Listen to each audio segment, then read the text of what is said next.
News voice, जो हर खबर से आपको कराए रूबरू।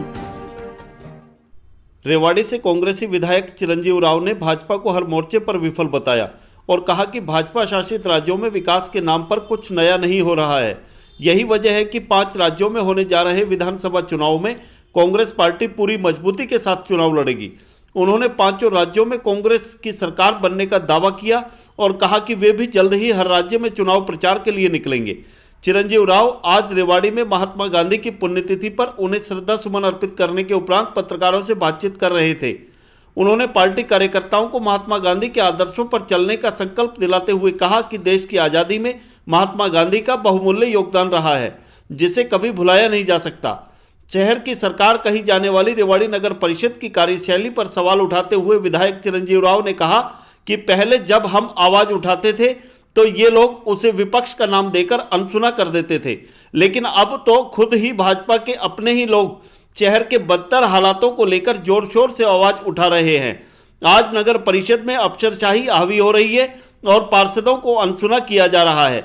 उन्होंने कहा कि हरियाणा बेरोजगारी में नंबर 1 हो चला है और यही वजह है कि अपराध और नशाखोरी तेजी से बढ़ रहे हैं, जिस पर पुलिस प्रशासन को सख्ती से अंकुश लगाने की जरूरत है।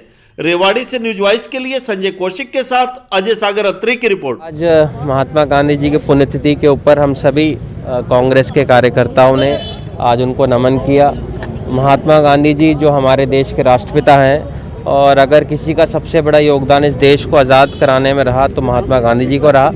आज हम सभी कांग्रेस के कार्यकर्ताओं ने आज यहाँ पर उनको नमन करते हुए उनके चले हुए आदर्शों पर चलने की हम लोगों ने संकल्प लिया।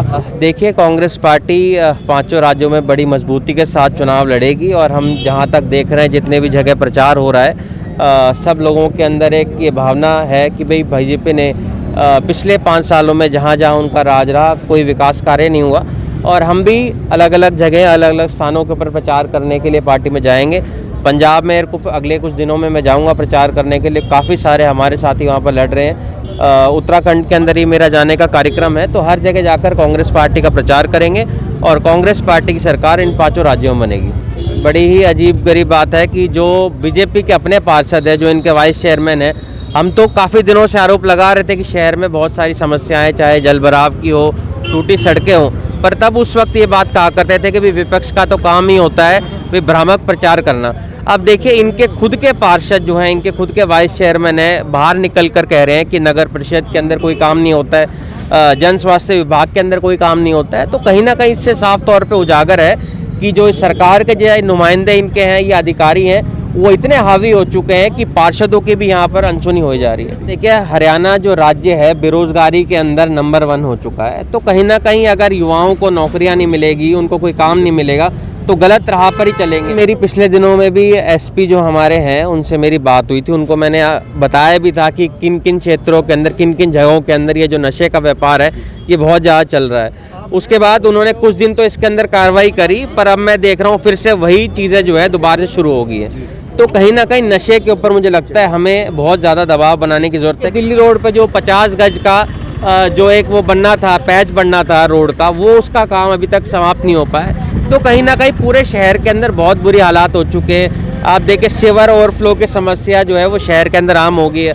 हर जगह टूटे सड़कें हैं। इन्होंने कहा था आवारा पशुओं के ऊपर ये लोग काम करेंगे, पर वो आज भी आप देखिए आए दिन आपको बेसहारा पशु नज़र आते हैं। ट्रैफिक लाइटें इनकी काम नहीं करती है। तो मुझे लगता है कहीं ना कहीं सभी वर्ग जो है सरकार से दुखी हैं। हमारी जो आंगनवाड़ी की वर्कर्स हैं वो देखिए पिछले कितने दिनों से धरना कर रही हैं। तो मुझे लगता है हर वर्ग इस सरकार से बहुत दुखी है। मैं देशवासियों को, प्रदेशवासियों को नववर्ष की, 26 जनवरी की और मकर संक्रांति की बहुत बहुत बधाई देता हूं और ईश्वर से प्रार्थना करता हूं कि ये आने वाला साल सभी के लिए मंगलमय हो, स्वास्थ्यवर्धक हो, समृद्धशाली हो। और जिस तरह से हमारा प्रदेश कोविड की वजह से पिछले 2 साल से प्रगति नहीं कर पाया, थोड़ा ढीला विकास हुआ है, और वो विकास अच्छी तरह चले। और ये जो हमारा कोविड-19 की वजह से 2 साल खराब हो गए, मैं प्रभु से प्रार्थना करता हूं कि ये जो कोविड की जो महामारी पूरे विश्व में चल रही है, हमारे हरियाणा प्रदेश में और देश के अंदर भी ना आए, तो हमारा विकास भी अच्छा होगा और हमारा जो हमारी इकोनॉमी है वो भी अच्छी चलेगी।